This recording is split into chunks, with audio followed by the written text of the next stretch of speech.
Assalomu alaykum yurtdoshlar, sog'ligingiz. Biz yana bir navbatdagi joyimizni bitirdik. Berimiz Otayurt Maqsumgo'rga ham berayni. Bu yerda bir klientimiz joyini bitirdik. Mana bu yer giraverish bu, xudo xolasa. Bu joyimiz podashli obrotkisi 25likdan tortdik. Shuni aytib aylantirib, siraylatib, turba gip bilan büküp shuni aytib o'tirdik yana. Yanımız oradan pastdan gitti. Yerimiz zal. Sağımıza yine akvabateralarını koyduk. 20 ştuk yine. Amerikanki kraniklerini koyduk.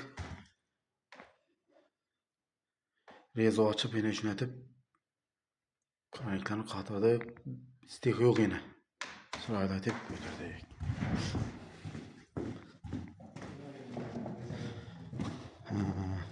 Yanımız kuchni. Kuchniye yine 10 ştuk taşıdık. Götürdük. Yalnız bana razdevalki verimiz. Birine 7 ştuk taşıdık.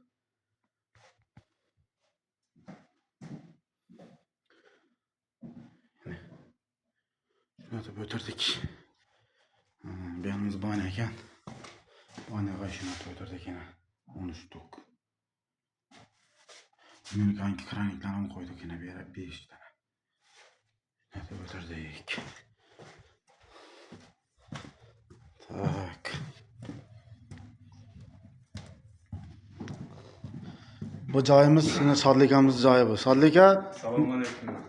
Ustalara gap yok, yanbaşın balları.